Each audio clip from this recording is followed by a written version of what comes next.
13일 새사랑교회 수요 공부를 시작하겠습니다. 오늘은 지난주에 이어서 이제 4절부터 좀 말씀을 드리겠는데요. 그래서 원래는 4절부터 이제 10절까지의 큰 어떤 단락이 됩니다. 그게 보면 첫 태생의 죽음에 대한 그 내용이 자세하게 나와 있죠. 마지막 재앙을 예고하는 내용인데요. 모세가 그 바로 왕에게 최후의 재앙 메시지를 전달하게 됩니다. 최후 10번째 재앙이죠. 장자의 죽음. 우리가 이 장자의 죽음이라고 그러니까 그 사람에 대한 부분을 생각을 합니다. 그 바로 왕의 이제 장자를 이제 주로 생각을 하는데, 성경을 보게 되면 바로 왕의 자식도 마찬가지겠지만 가장 가난하고 어려운 사람의 자식도 마찬가지고 짐승들의 첫 장자도 다 죽게 됩니다. 생명이 있는 거는 첫 번째 장자라고 우리 장자라고 그리고 첫째라고 이해하면 되죠. 첫째는 다 죽습니다. 어떻게 보면 굉장히 충격적인 이 사건이고요. 하나님이 우리가 아직까지 알고 있기로는 하나님은 항상 온유하시고 항상 끝까지 인내하시고 우리 인간을 심판하시기보다는 사랑으로 어루만져 주시려고 하신 분이, 사랑 자체가 하나님이시니까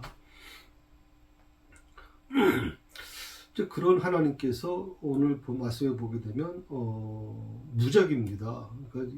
이건 이제 물론 나중에 처음에 구체적인 설명이 나오겠지만 애굽 사람만 해당되는 게 아니죠. 이스라엘 사람들도 해당되고 있습니다. 그래서 이거는 다시 인종의 문제가 아니라 나라의 문제가 아니라 하나님의 말씀, 특별히 그 어린 양의 피, 바로 이 개념을 갖고 있기 때문에 단순히 어떤 하나님께서 그 애굽 민족을 아주 굉장히 좀 안 좋게 생각하시고 아주 심판해야 되겠다 작정하시고 하신 개념이라고 이해하시면 조금 어렵고요.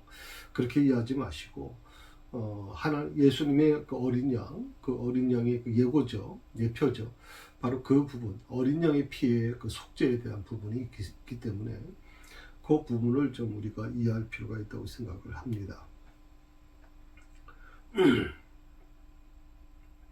사실 이 사망 선포는 악인에게 있어서는 최후의 메시지죠.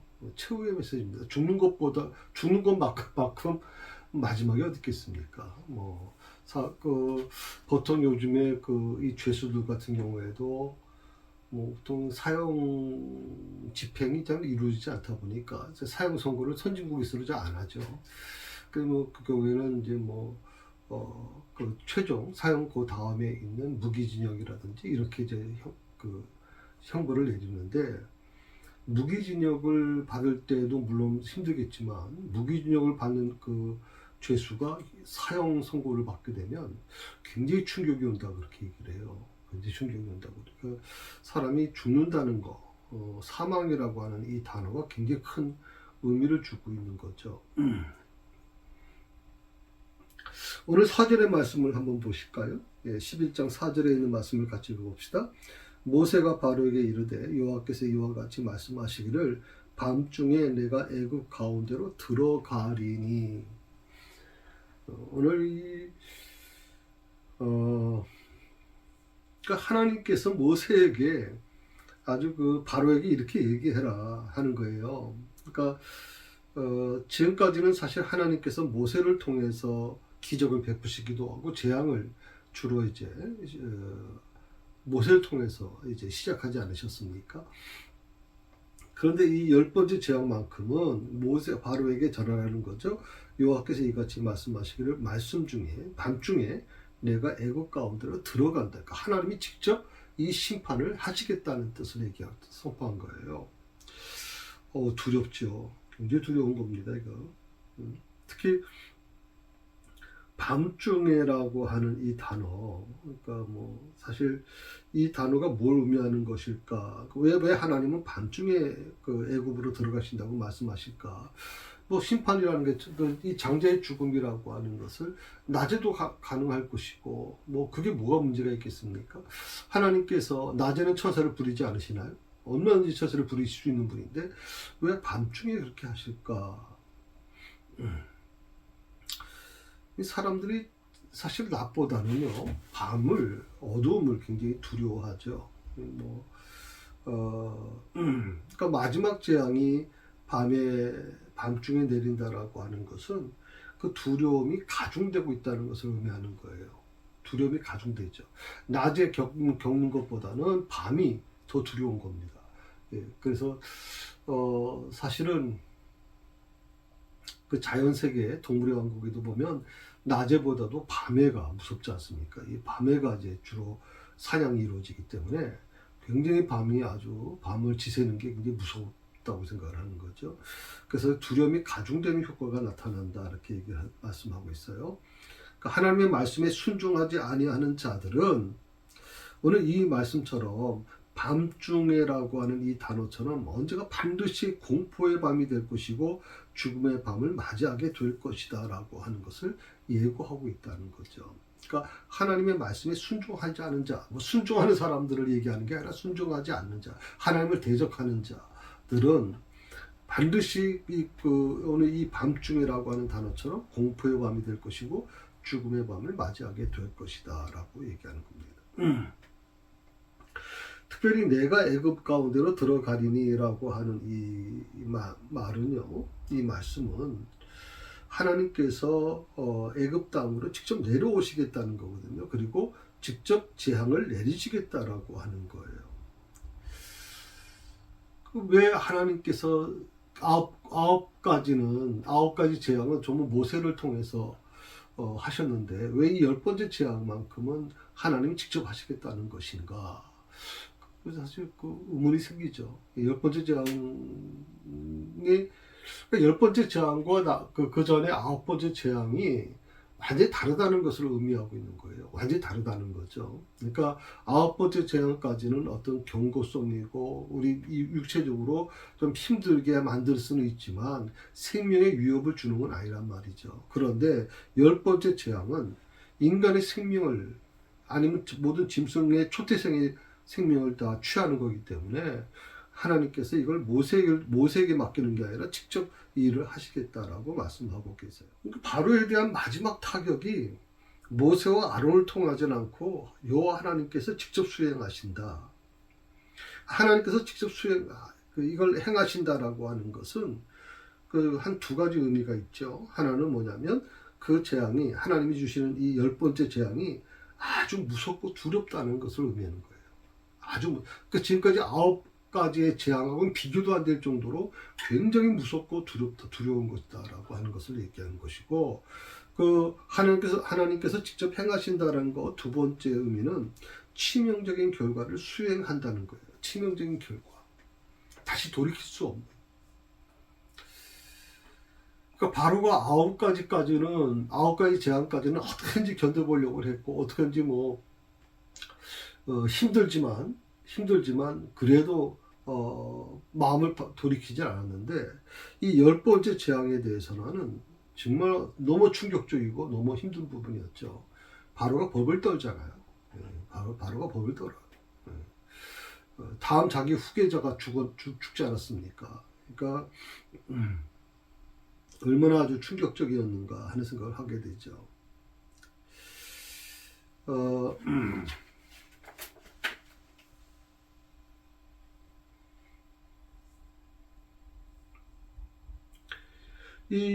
오늘 여기서 말씀하셨던 그 처음 태어난 것은 모두 죽임을 당하리라고 하신 이 말씀은 이미 그 4장 23절에 이미 말씀하신 거거든요. 그 4장 23절에 보게 되면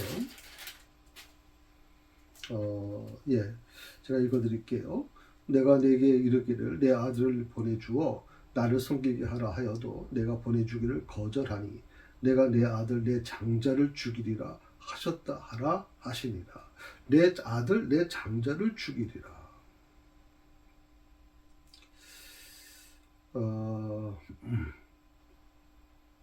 이미 하나님께서 모세를 통해서 그 말씀을 지금 하고 계시거든요. 이 부분을 우리가 좀 생각해 볼 필요가 있어요. 그래서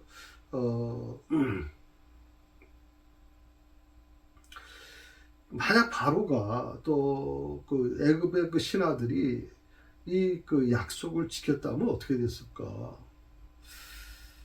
아마 이런 심판을 예방할 수 있었을 거 아닌가. 저도 바로 같은 경우에는 나라가 좀 되게 어려워졌지만 그래도 자기 후계자만큼은 죽지 않았지 않겠나. 여러분 아시는 것처럼 이 후계자라고 하는 건 굉장히 중요한 부분이죠. 굉장히 중요합니다. 이건 왕권을 유지하는데 아주 굉장히 중요한 건데, 후계자가 죽었다라고 하는 것은 굉장히 충격적인 것이고 그 왕권이 불안해진다는 뜻이거든요. 그래서 그러니까 이 장자의 죽음에 대한 심판만큼은 예방할 수 있었는데, 약속을 지켰다면 참 안타깝다는 생각이 들죠. 그러니까 하나님께서 여기서 우리가 좀 이해해야 될 게 뭐냐면, 하나님께서 얼마나 지금 인내하고 계시는가, 하나님께서 얼마나 분노를 자제하고 계시고 더디하시는가 하는 것을 우리가 이 부분에 대해서 알 수 있고요. 여러분 출애굽기 4장에 있는 이 말씀을 이미 예고하셨잖아요. 근데 그게 지금 10장, 11장에 와서야 지금 응답되고 있는 것인데, 그러니까 그 하나님께서 얼마나 많이 이 노하기를 더디하셨는가 하는 부분이고요. 그 다음에 또 하나가 뭐냐면, 이 심판 도중에도 하나님께서 의논하기를 얼마나 원하셨는가 하는 거예요. 그러니까 그 첫 번째, 두 번째, 세 번째, 네 번째 쭉 재앙이 이루어지면서도 그 재앙 중에서도 하나님은 계속 이 바로를 설득시켜 나가세요. 모세를 통해서 바로를 설득시키고 모세는 또 그 바로를 위해서 중보기도 하고, 뭐 이렇게 해서 계속 어떻게 보면 과정을 통해서 의논해 나가는 모습을 보는데, 근데 바로가 그걸 듣지 않는 거죠. 그리고 세 번째로 하나님의 진노를 돌이키시기를 얼마나 기뻐하셨는가. 그러니까 하나님께서 진노를 보내는 게, 진노를 허락하시고 그 진노를 행하시는 것을 좋아하시는 분이 아니라, 하나님은 그 진노를 돌이키시기를 얼마나 기뻐하시는가.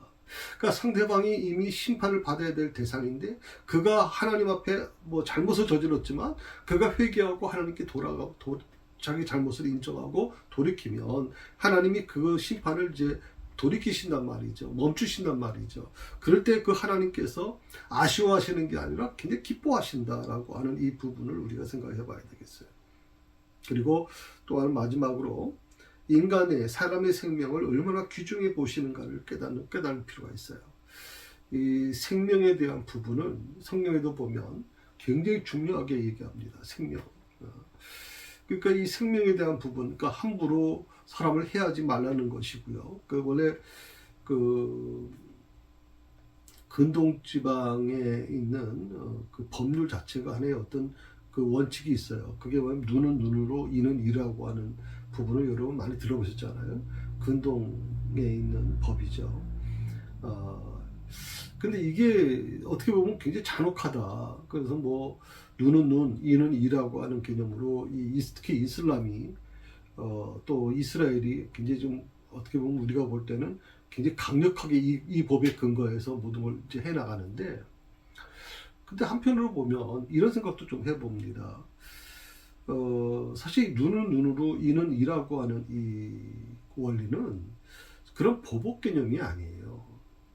사람이 눈을 어떻게든 다쳤어요. 뭐 실수를 했던 뭐든 간에 눈을 다쳤어요. 그러면 사람이 눈이 다친 사람이 화가 나지 않습니까? 그 화가 나는 게 상대방의 내가 다친 만큼만 상대방에게 그런 해를 줍니까? 아니잖아요. 상대방의 생명까지도 다 해칠 수가 있거든요.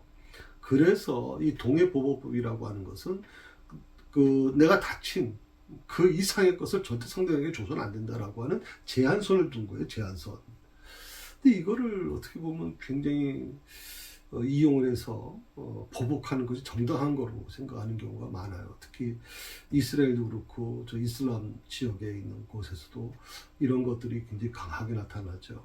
그러니까 이런 것들을 우리가 좀 생각해 볼 필요가 있다고 생각을 합니다. 만약에 그 중간에 그 재앙 중에 가축이 죽는 일이 있었잖아요. 예, 가축 죽는 일이 참 뭐 슬픈 일이겠지만 가축이 죽는 일이 있었죠. 그래서 굉장히 좀 뭐 티끌로 인해서 뭐 가축이 죽어나가고 우박을 때문에 가축이 죽어나가는 일이 있었지 않습니까? 이런 가축들이 죽었을 때 이 애굽 사람들이 바로를 비롯한 모든 그 애굽 사람들이 스스로 자기를 겸손하게 회개했다면 어떻게 됐을까? 적어도 자신들의 그 자녀만큼은 생명을 잃지 않았을 것이다. 나라가 지금 비록 어렵지만 바로가 진정으로 하나님 앞에 회개하고 정말 하나님의 뜻을 받아들이고 하나님에 대한 그 믿음으로 다시 돌아선다면 지금까지 애굽이 지금 경제적으로 무너지고 정치적으로 다 무너졌지만 그럼에도 불구하고 하나님이 방법을 강구해 주실 거예요.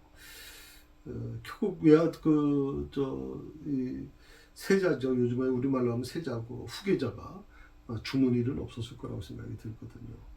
그래서 오늘 이 부분을 우리가 보면서 참 안타깝다는 생각을 좀 많이 해봅니다. 그래서 특히 그 모세가 바로에게 이제 최후 경고를 하고 이제 나올 때 그날의 밤에 이게 이루어진 건 아니에요. 그렇게 이루어질 수가 없죠, 사실은. 그러니까 이 밤이라고 하는 것은, 밤중이라고 하는 것은 모세가 바로에게 최후 경고를 하고 나온 그 밤이 아니다.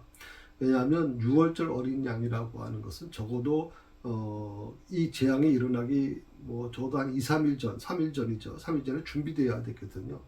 6월절 행사는 6월절 그 예배는 그냥 뭐 적당히 뚝딱뚝딱 하는 게 아니에요. 6월절을 보내기 위해서는 적어도 준비하는 시간이 필요한데 한 3일 전부터 나흘 전부터 준비돼야 된다라고 하는 겁니다. 그래서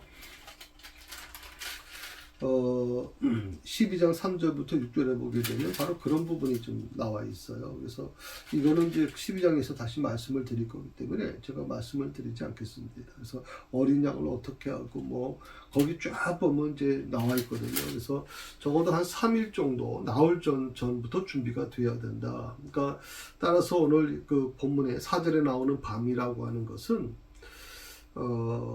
아마 6월절 밤을 가리키는 것이다라고 그렇게 생각할 수 있어요. 그래서 이걸 이제 조금 전문용어로 하면 나산월이라고 하는 얘기하는데 니산월, 니산월 그 태양력으로 한 3월에서 4월 정도 되는 것이죠. 6월절 밤을 얘기합니다. 이스라엘 백성들은 6월절 다음 날 니산월 그 15일 애굽을 떠나게 되거든요. 그러니까 그렇게 얘기하면 한 3월에서 4월쯤에 오늘 이 그 10번째 재앙이 진행됐다라는 말씀을 제가 드리고 싶어요. 그리고 조금 전에 우리가 같이 공부했던 내가 들어가리니라고 하는 이 말씀은 하나님이 직접 하신다라고 말씀을 제가 드렸죠. 예, 그래서 그렇기 때문에 이 마지막 재앙의 그 심각성 그리고 이 재앙으로 인한 파급 효과가 완전할 것을 암시하고 있다고 생각합니다. 완전할 것이다. 그러니까 뭐 9번째 재앙까지는 바로가 뭐 이리 왔다 저리 왔다 그렇게 뭐 번복하기도 하고 했지만 이 10번째 재앙만큼 하나님이 직접 행하시는 이 10번째 재앙만큼은 피할 수가 없다는 거죠. 그래서 이 하나님의 임재가 의인에게는 구원이지만 악인에게는 멸망이라고 하는 이중성을 내포하고 있다고 말씀드릴 수가 있습니다. 예,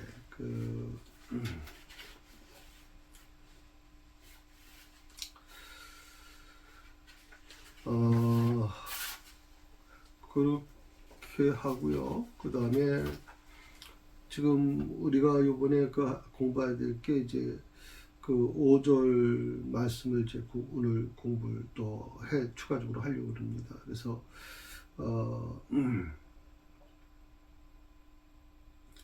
그 바로 그 전에 우리가 한 가지 좀 이 10번째 재앙에 대한 어떤 부분에 있어서 좀 죽음의 시간이 밤중에 이루어졌다고 말씀드렸잖아요.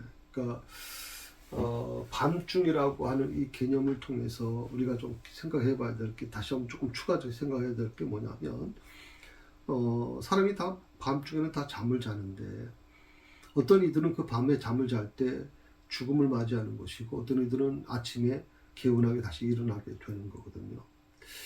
이 밤중에 이제 자는 도중에 그 그 아이가 죽었다면, 어떻게 보면 뭐 아침에 일어날 때까지 전혀 몰랐었나, 그러진 않았을 거라고 생각이 들어요.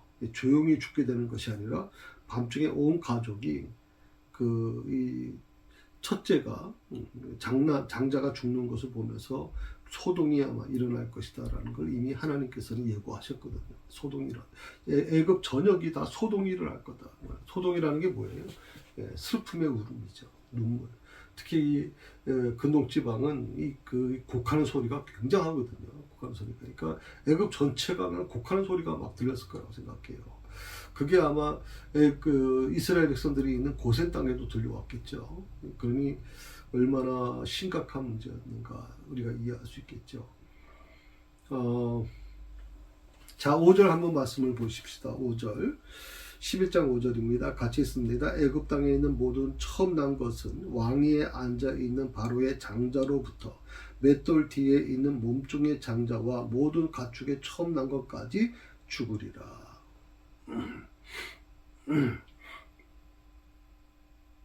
이 말씀은요, 생명이 있는 존재는 그 누구도 그 무엇도 하나님의 장자 재앙으로부터 피할 수 없음을 그런 말씀 시사해 주고 있는 말이죠.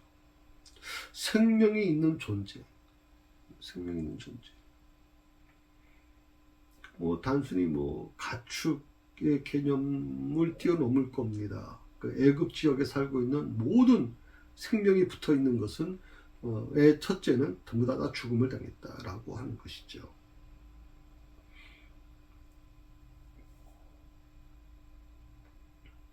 특별히 여기서 한 가지 기억해야 될 게 뭐냐면, 특별히 장자라고 하는 말을 했잖아요.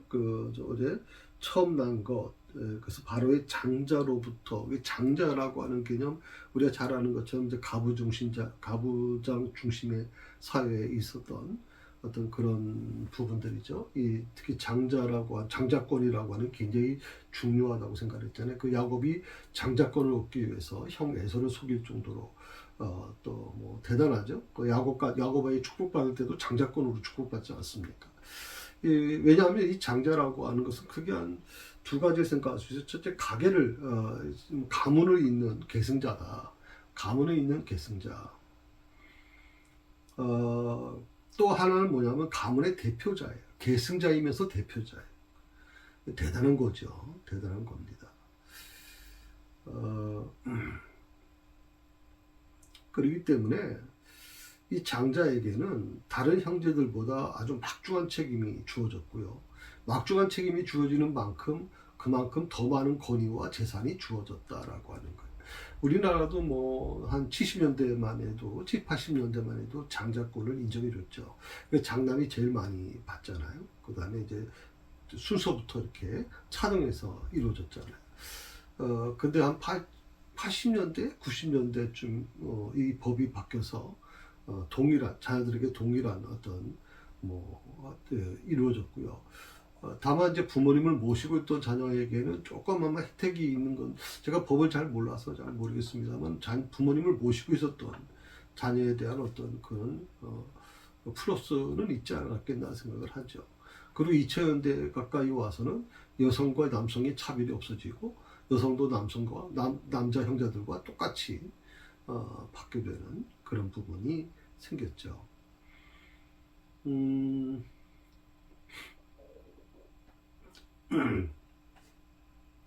그래서 사실은 장남과 저는 사실은 차남입니다. 근데 장남과 차남 사이에는 확실히 다르다는 생각을 좀 해봐요. 차남은 아무래도 조금 책임감이 좀 덜하죠. 장남은 아무래도 책임감이 강하죠. 자랄 때부터. 그런 면들이 아마 있었고요. 태어나기는 차남으로 태어났는데 저희 아버님이 저희 가족들을 자녀들을 다 불러놓고 저희 어머니도 계셨는데 우리 백씨 가문에는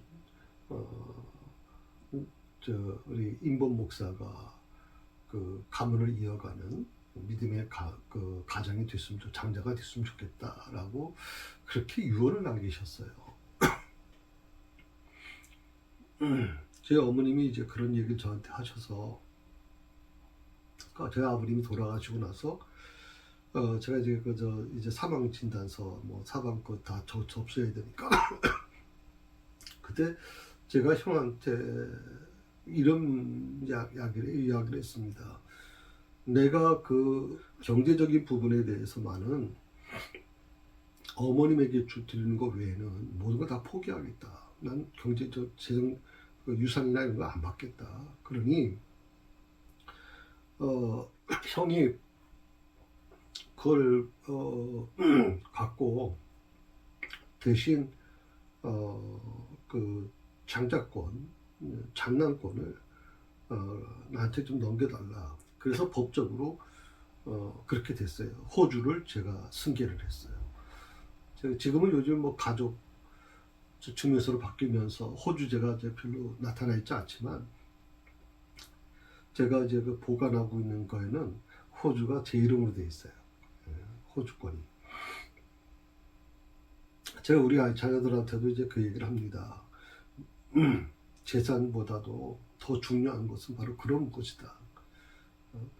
남들이 세상 사람들을 볼 때 그게 무슨 의미가 있나 이렇게 생각할지 모르지만 나한테는 그만큼 중요했고 너희 할아버지 할머니에게도 그만큼 중요한 부분이었다. 그러니까 항상 영적으로 생각해 보면 그게 굉장히 중요하다 그렇게 생각을 한다 이렇게 얘기를 했거든요. 사실 장자라고 하는 것은 한 가게의 가문의 운명이 걸린 고귀한 존재였기 때문에 장자에 대한 관심은 아주 대단했거든요. 그래서 이 부분은 우리가 좀 관심을 둘 필요가 있어요. 그러니까 장자권이라고 하는 것이 무슨 요즘에 우리는 그런 게 별로 없으니까 젊은 아이들은 잘 모르죠. 그러나 우리가 저희 때만 해도 이 장남에 대한 권한이 대단했죠. 상당히 있었습니다. 그래서 이런 부분들을 우리가 좀 생각해 보면 어떻게 주의 뜻을 우리가 받아들이고 살아갈 것인가를 깨닫게 되고 그리고 한 가지 어떤 육체적인 장자의 개념보다는 영적인 장자, 한 가문의 영적인 장자가 되자. 한 사람의 영적 장자가 있다면 진정으로 영적으로 거듭난 정말 영적으로 성숙한 장자가 있다면 그 사람이 차남이든 삼남이든 관계없어요. 그런 사람만 딱 한 사람만 그 가문에 있어도 그 가문은 정말 하나님이 축복을 받는 가문이 됩니다. 자, 그 다음에 말씀이 뭐냐면 좀 특이한 말씀이 나와요. 그게 뭐냐면 바로의 장자로부터 맷돌 뒤에 있는 몸종의 장자. 그래서 몸돌 뒤에 있는 여인의 몸종의 장자라 그렇게 했거든요. 그러니까 이거 말은 뭐냐면 이제 맷돌 뒤에라고 하는 표현은 맷돌을 가는 거라고 얘기해요. 맷돌을 가는 것을 이제 맷돌 뒤에 있는이라는 표현을 썼어요. 공동번역에는 이제 잘 표현했어요. 맷돌을 간다라고. 맷돌을 가는 몸종의 장자라고 얘기하는 거죠. 맷돌을 돌린다는 것은요, 당시에는 굉장히 힘든 노동 중에 하나예요. 특히 여성이 이 맷돌을 간다는 것은 우리 같은 여러분 보통 맷돌 개념으로 이해하시면 안 돼요. 이렇게 손을 이렇게 빙빙 돌려서 콩 같은 거 이렇게 갈아서 이제 비지를 해 먹을 때 하는 그런 맷돌이 아니에요.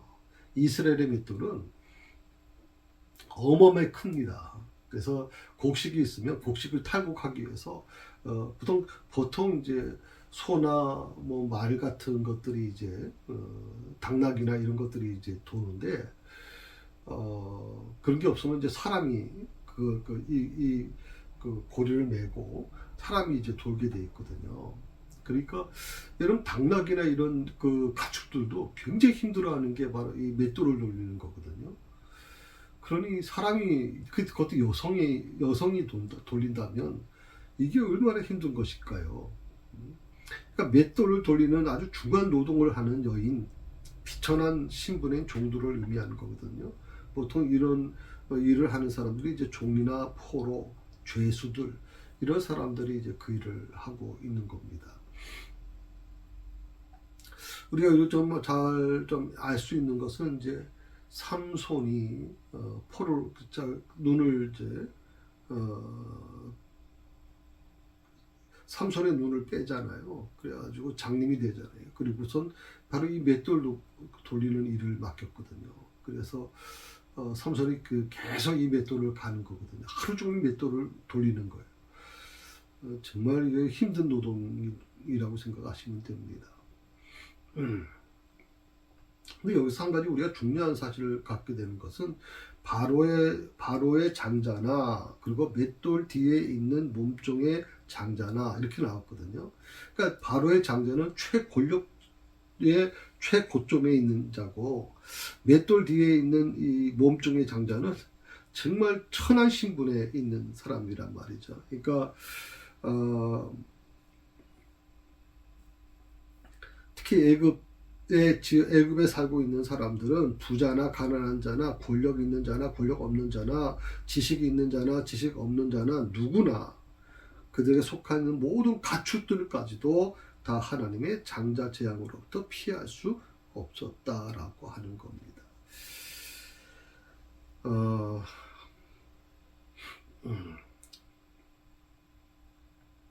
하나님의 말씀에 불순종한 사람들, 특히 애굽 사람들은 누구나 할 거 없이 다 하나님의 심판을 받게 되는 겁니다.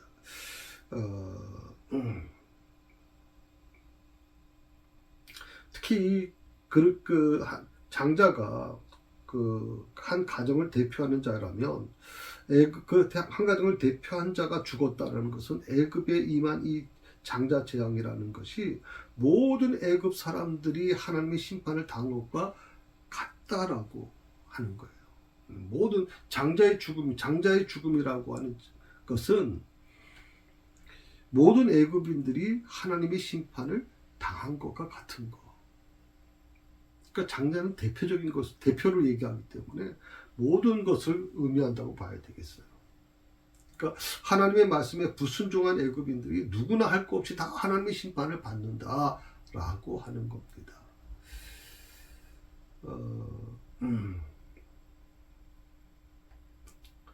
이것이 어떻게 보면 고센 땅에 있는 이스라엘 백성들한테는 얼마나 감사한 일이고 얼마나 희망적인 일이었을까요? 그런데 여기서 한 가지 또 재밌는 게 뭐냐면 7절에 보게 되면 재밌는 표현이 나와요. 6절에 보면 애굽 온 땅에 전무후무한 큰 부르짖음이 있으리라. 그러나 이스라엘 자손에게는 사람에게나 짐승에게나 개 한 마리도 그 혀를 움직이지 아니하리니 여호와께서 애굽 사람과 이스라엘 사이를 구별하는 줄을 너희가 알리라 하셨나니.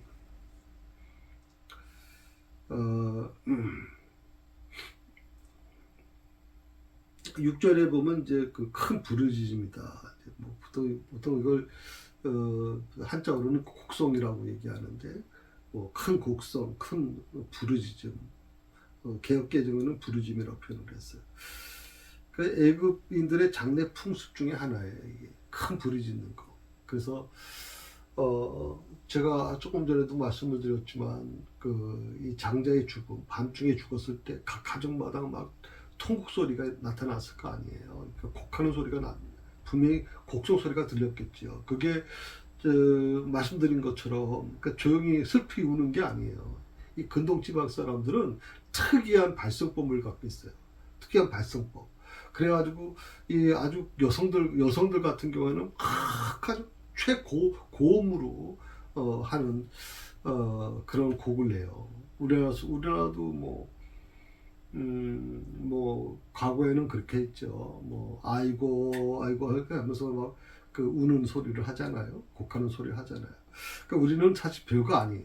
우리는 좀 음을 낮춰서 하는데 이 근동지방에 있는 사람들은 대단합니다. 이 장례식에 그 슬픔을 표현하기 위해서 또 요즘에도 뭐 그렇게 합니다만은 이게 유가족이 혼자서 다 할 수가 없잖아요.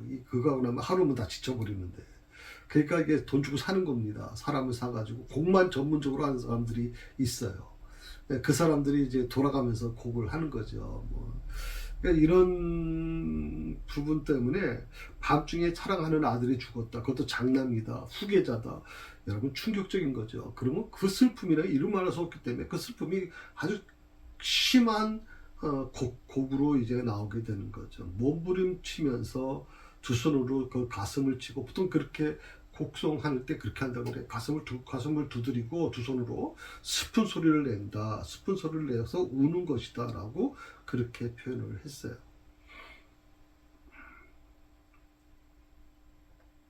재밌는 것은요. 2장 23절에 보게 되면 얼마 전까지만 해도 이스라엘 백성들이 그 고역이 너무 심해가지고 탄식하며 하나님께 부르짖었다라고. 이 부르짖었다는 표현이 곡성을 했다는 뜻, 곡을 했다는 뜻이거든요. 너무 힘들어서, 너무 힘들고 너무 고역으로 인해서 탄식하며 하나님께 부르짖었다. 이제는 어떻게 돼요? 이스라엘 애굽 백성이 슬픔 가운데 울부짖게 되는 거죠.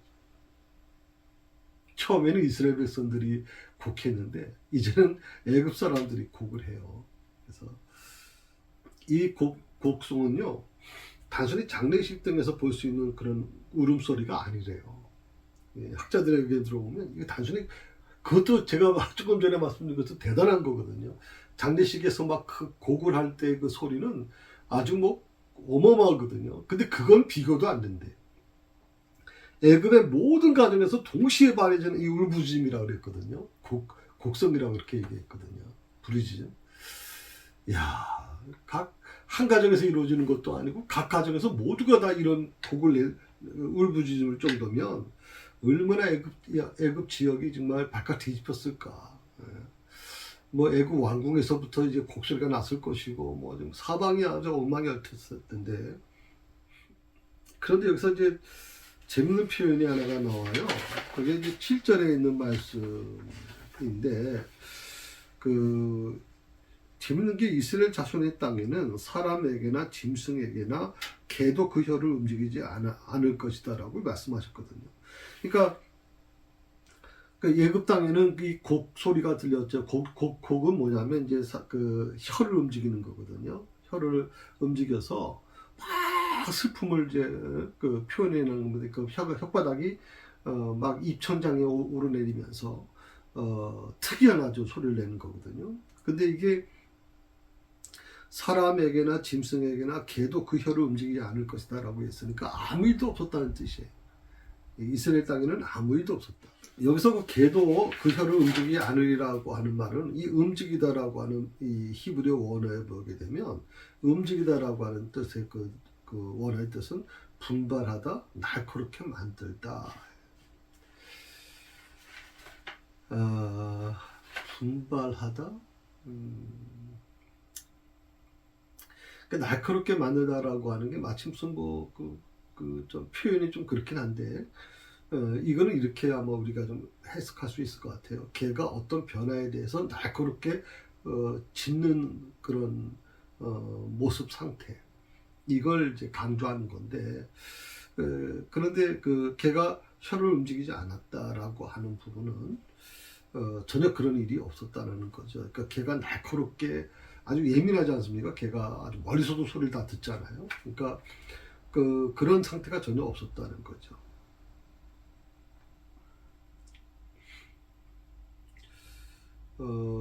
사실 굉장히 민감하기 때문에 개가 어떤 일이 조금이라도 생기면 제일 먼저 청각과 후각이 발달하기 때문에 개가 짖는 것이 상례거든요. 그런데 애굽의 이 큰 곡성과는 완전히 상반되게 이스라엘 각 집에서는 아주 평안한 거예요. 어떤 일도 일어나지 않는 거예요. 하물며 그 집에 키우는 개조차 조용히 있을 것이다라고 하는 표현은 좀 의외로 좀 특이한 표현이죠. 특이한 표현인데 아주 굉장히 중요한 의미죠. 이 하나만 가지고도 이 한 문장만 가지고도 아우 야 지금 애굽 땅과 이스라엘 땅이 어느 정도까지 이렇게 차이가 있는가 하는 것이 나타나게 되는 거예요.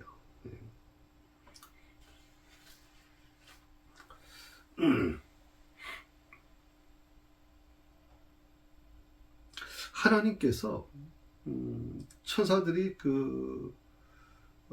애굽인들을 이제 칼로 치는 동안 이스라엘 자손의 집에서는 개조차 짓지 않았다라고 하는 이 7절에 있는 말씀은 사실 밤새도록 이제 곳곳에서 그런 울부짖음이 들렸는데 이스라엘 집의 자손에는 딱 한 가지 정도 그런 게 들리지 않았다. 그래서 이건 어떻게 이렇게 생각할 수 있을 것 같아요. 이 최후 심판 날에 하나님의 택하신 백성과 또 대적들 사이에서 아마 이런 어떤 구별된 존조가 나타나지 않겠나. 그 존조가 뭐냐면 바로 이 애굽 땅에서 나타나는 그 울부짖음과 또 이스라엘 자손 집에는 전혀 어떤 일도 없는 평안한 상태가 이루어지는 것처럼 하나님의 마지막 최후 심판에는 하나님의 택하신 백성과 그 대적들 사이에는 완전히 다른 모습이 나타날 것이다 라고 하는 것입니다. 그러니까 하나님을 섬기는 자와 그렇지 않는 자 사이를 하나님께서 영원히 구별하실 것이라는 점을 사람들이 알고 있다면 어떻게 될까요?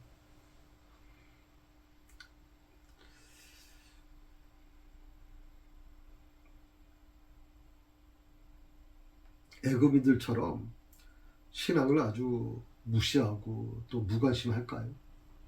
그럴 수 있을까요? 아마 신앙에 대해서 그렇게 아무렇게나 행동해야 된다고 생각하는 사람은 없었을 겁니다. 만약에 이 10번째 재앙이 이루어질 거라는 걸 알았다면 그들에게 신앙이라고 하는 것에 대해서 깊이 생각해 볼 필요는 있지 않겠나.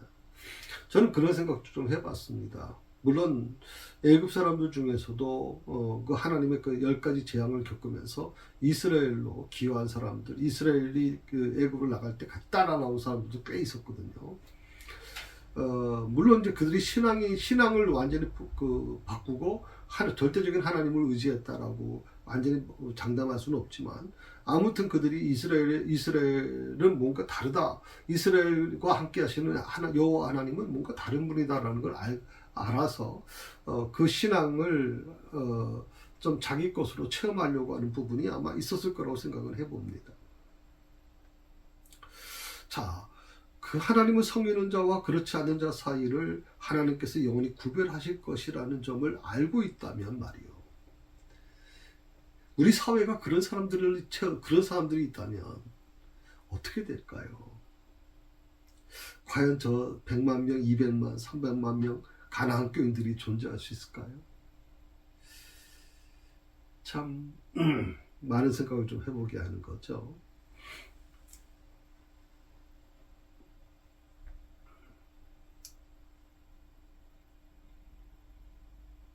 오늘 우리가 사는 이 세상에는요, 택한 자와 불신자가 뒤섞여 살고 있어요. 그러니까 지금 어떻게 보면 택한 자보다는 불신자들이 오히려 이 세상에는 더 잘 살죠. 떵떵거리죠. 그들이 하는 일들, 요즘 돈에 대한 부분도 그렇습니다. 돈에 대해서 정직하고 진실한 마음을 가지면 사실 어떻게 보면 돈을 많이 벌 수가 없어요. 그런데 돈에 대해서 적당히 생각하는 사람들은 정말 떼돈을 벌어요. 요즘에 보면 빈부격차가 좀 더 벌어지는 이유 중에 하나가 뭐냐면 가진 자가 더 많이 가져요. 여러분 IMF 때 많은 우리 국민들이 힘들고 고통스럽고 정말 허리들을 졸라매야 될 정도였잖아요. 그러나 가진 사람들은요, 그때 막 헐값으로 부동산이 나오면서 그 부동산 헐값을 전부 다 헐값으로 사가지고 몇 배를 남기고 팔았잖아요. 그러니까 가진 자들은 더 많이 갖게 돼요. 지금 나라가 굉장히 경제적으로 어렵고 위기를 만나게 되면 바로 그렇단 말이죠. 그렇게 택한 자와 불신자가 서로 뒤섞여 살면서 불신자들이 오히려 떵떵거리고 살고 불신자들이 더 축복받는 것 같고, 자, 이런 것을 보면 택한 자들의 입장에서 보게 되면 부럽기도 하고, 택한 자의 입장에서 보게 되면 왜 하나님이 우리 택한 자들을 이렇게 버려두시는가? 왜 하나님은 내 기도를 들어주지 않으시는가? 왜 하나님께서는 복음만 계시는가? 이번 제가 한번 설교 때도 그렇게 말씀을 드린 것 같은데, 예, 왜 복음만 계십니까, 하나님? 정말 때로는 하나님께서 하나님의 뜻을 이해하지 못할 때가 많아요. 그렇게 복음만 계신 하나님이 때로는 미울 때도 있어요. 근데 여러분 기억해야 될 게 뭐냐면, 지금 우리가 살고 있는 사회에서는 그럴 수 있지 모르지만, 종말에 가서는 그 많은 사람들 가운데도 택한 자와 불신자를 가려내실 것이다라는 거죠. 그걸 뭐라고 얘기했습니까? 마치 뭐라고 표현해서 뭘 흔든다 그러잖아요. 흔들어 버린다 그러잖아요. 우리가 또 가라지와 쭉정이를 이제 흔드는 것처럼, 그래서 쭉정이를 가려내는 것처럼, 택한 자는 천국으로 갈 것이고 불신자는 지옥으로 떨어지게 될 것이다 라고 하는 것이 성경의 원리입니다. 이 둘 중에 하나예요. 뭐 이거 여기에서 막 믹스가 일어나 가지고 천주교에서 말하는 것처럼 선행을 많이 하게 되면 누가 그런 얘기를 하더라고요. 부산까지 가는데 고속도로만 있는 게 아니지 않습니까? 경부고속도로도 있고 중부고속도로도 있고 호남고속도로도 있고 영동 고속도로도 있고 여러 가지 가는 국도도 있고 여러 가지 얘기를 해요. 그래서 가는 길이 진리를 찾는 길이 하나만 있는 게 아니냐, 기독교만 있는 게 아니지 않느냐, 이렇게 얘기하는 분들 내가 듣다 보면 참 안타깝다는 생각을 좀 해봅니다.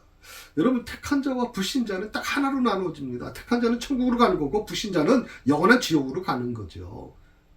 이게 달라지는 거 없어요, 여러분. 중간에 무슨 선행을 많이 했다? 예수님 믿지 않았는데 선행을 많이 했기 때문에 지옥으로 가지 않고 중간 어디서 있다 이런 어처구니 없는 얘기를 하는데 이건 말이 안 되는 얘기죠. 여러분, 백부자 심판에서 이미 완전히 갈라지잖아요. 백부자 심판에서 종말적 신앙이 점점 사라지기 때문에 참 너무 안타까워요. 종말 신앙은 좀 위험한 부분이 있어요. 종말 신앙은 우리 70년대 80년대 굉장히 있잖아요. 종말 신앙, 종말론 신앙. 아주 매달 며칠 날 종말이 온다. 주님이 재림하신다 그래가지고 신호도 있고 난리 났죠. 휴거가 이루어진다 그래가지고. 이 종말적 신앙 자체가 그러다 보니까 이제 종말론 신앙이 굉장히 좀 사회에 문제가 되면서 교회마다 서서히 종말론 신앙에 대한 부분이 조금 멀어지려고 했거든요. 70년, 80년 기점으로 해서. 그런데 이 종말론의 문제보다는 종말적 신앙까지도 흔들리는 것이 보면 너무 안타까워요. 그리고 요즘 교인들 보면 종말적 신앙 갖고 사는 사람들이 별로 많지 않아요. 대부분 그냥 종말적 신앙하고 상관없이 그저 이 세상 사는 동안 편하게 살게 해주세요. 이 세상 사는 동안 형통하게 해주세요. 우리 자식 잘 되게 해주세요. 사업 잘 되게 해주세요. 전부 이런 개념 아닙니까?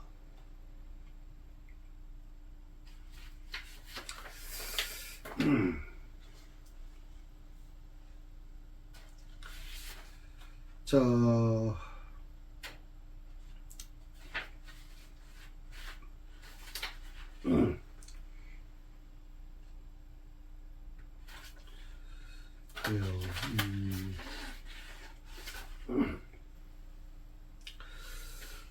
한번 또 8절에 있는 말씀을 한번 보십시다. 제가 이 8절을 다 할 수는 없을 것 같고요. 시간이 되면 이제 하다가 중단해야 될 것 같아요.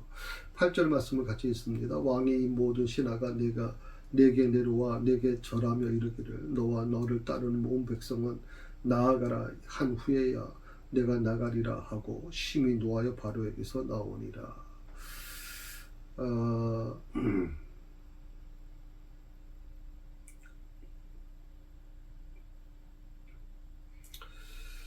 내려와서 내게 절하며 애굽이 망한 줄을 알지 못하십니까? 10장 7절에서 이제 바로의 신하들이 이제 바로에게 충원했던 이제 신하들이죠.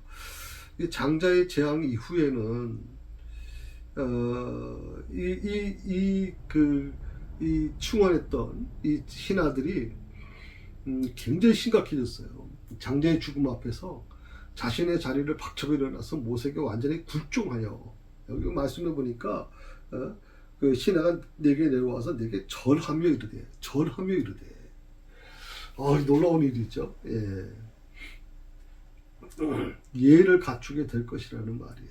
그래서 이 모세의 권위가 하늘을 치르는 듯할 것임을 가리키는 동시에 신격화되었던 바로의 명예가 철저히 추락할 것이라는 의미도 내포되어 있습니다.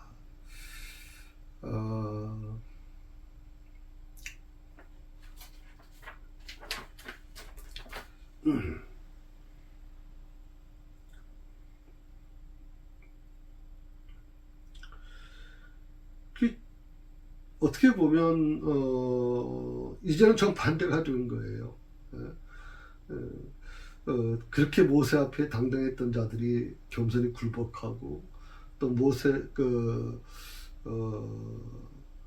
모세가 떠나주기를 간절히 요청하는 모습을 보면서, 그전에는 뭐 떠나게 해달라고 그러면 못 떠나게 만들려고 했던 이들인데, 지금 뭐 제발 떠내달라고 아주 간절히 요청할 정도가 되니까요. 이거는 어떻게 보면 지금도 저는 같다고 생각을 합니다.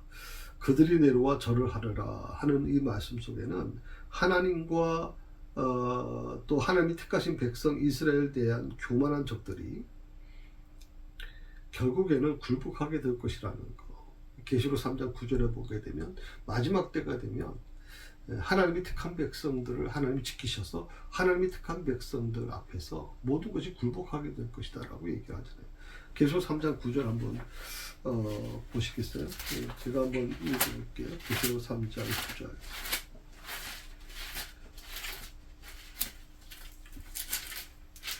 예, 3장 9절입니다. 보라, 사탄이 회당 곧 자칭 유대인이라 하나 그렇지 아니하고 거짓말하는 자들 중에서 몇을 내게 주어 그들로 와서 내 발 앞에 절하게 하고 내가 너를 사랑하는 줄 알게 하리라.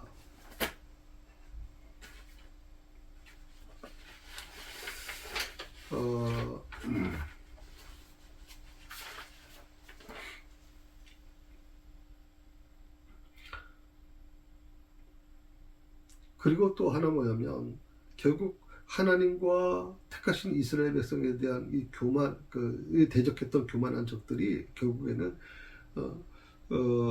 거짓말쟁이였음을 판명하게 된다는 사실. 거짓말쟁이. 사실 어떻게 보면 여기서 굉장히 중요한 부분은 바로 이 점이에요. 그러니까 마치 자기들이 어떻게 보면 진리고 자기들이 지금 가는 길이 옳은 길이라고 생각할지 모르지만 결국 거짓말쟁이였다는 거죠. 모세는 이 세상 사람들 중에 가장 유순한 사람이었지만 이 메시지를 전한 후에는 그는 크게 노하여 바로에게서 떠나버렸다고 기록되어 있거든요. 심히 노하여. 이스라엘의 출애굽을 요구하며 간청했던 이 모세가 바로의 수많은 약속의 불이행이죠. 그리고 폭언을 인내로 감당해 왔어요. 그런데 마침내 하나님의 대리자인 모세가 울분을 터뜨리고 말아요. 결국에는 우분을 터뜨리고 말아요. 이것은 일종의 선전포고고 하나님과 연결되는 유일한 중재의 길이 단절되는 것을 말하는 거예요. 하나님과 연결되는 유일한 중재의 길이 단절된다. 모세의 이 분노는 거룩한 분노라고 이해해. 우리가 볼 때는 이 분노라는 건 무조건 나쁜 거로 얘기하고, 분노하는 것은 뭐 참지 못해서 그런 거고 인내가 부족해서 그렇다고 얘기할지 모르지만, 오늘 그렇게 모세가 아주 온유한 사람 모세가 분노하잖아요. 그 분노하는 것은 뭐예요? 하나님과의 연결되는 모든 유일한 중재의 길이 단절되었다는 것을 선포하는 거예요. 이제 너가 울고불고 해도 안 돼. 너가 내 앞에 절을 해도 안 돼. 이제 이미 모든 것이 끝났어. 이미 심판이 시작됐어라고 얘기하는 거예요. 그리고 마지막 바로에게 남은 것은 죽음뿐이다. 죽음의 심판뿐이다라는 것을 의미하는 거예요.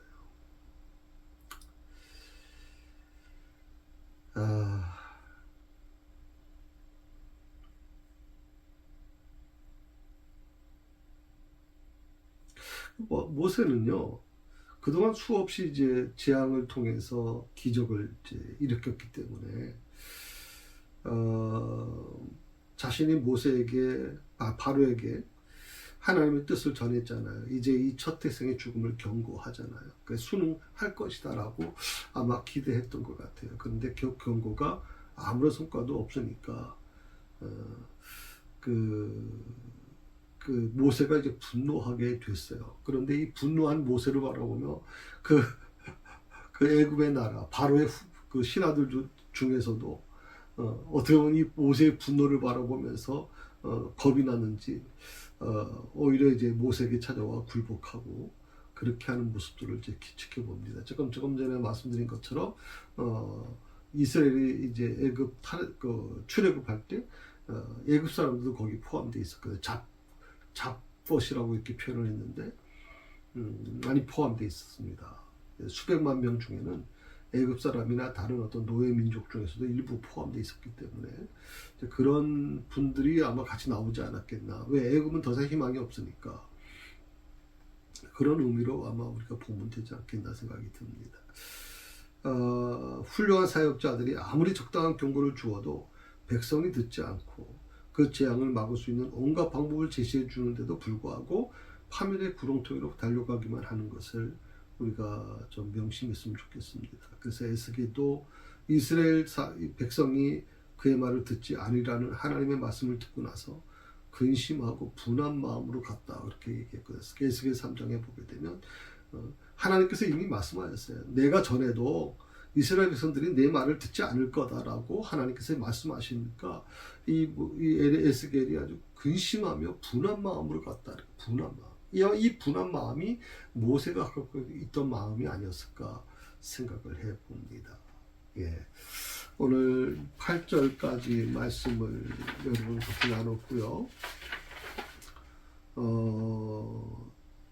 다음 주에 9절 10절에서 10절까지 말씀을 나누면서 조금 이 부분을 보완을 하고 다음 주에는 마무리하도록 그렇게 하겠습니다. 예. 수고하셨습니다. 잘 기도하십시다. 하나님 아버지 감사합니다. 오늘 주신 말씀을 깊이 묵상합니다. 10번째 재앙을 이제 바라보는 모세, 너무나도 마음이 아팠을 겁니다. 모세조차도 심판하는 것에 대한 어쩌면 쾌감보다는 그 심판을 통해 죽어가는 수많은 사람들을 바라보면서 얼마나 마음이 아팠겠습니까? 또 그것이 바로 한 사람으로 인해서 일어난 것을 바라볼 때 너무나도 아마 마음이 자기하게 찢겼을 것입니다. 한 사람의 잘못으로 인해서 이 애굽 땅에 수많은 사람들, 수많은 어린아이들, 그리고 짐승의 새끼들까지 다 생명은 다 죽어나가는 모습 보면서 아버지 하나님, 그것을 지켜보는 이 모세의 마음도 굉장히 아팠을 거라고 생각이 듭니다. 주여, 오늘 우리가 항상 우리 삶을 돌이켜보면서 하나님 앞에 우리가 어떻게 살아야 되는지를 다시 한번 돌아보게 하시고 겸손한 마음으로, 정말 하나님 앞에 두려운 마음으로 주님을 대할 수 있도록 인도해 주옵소서. 오늘 주신 말씀 감사드리오며 예수님의 이름으로 기도드립니다.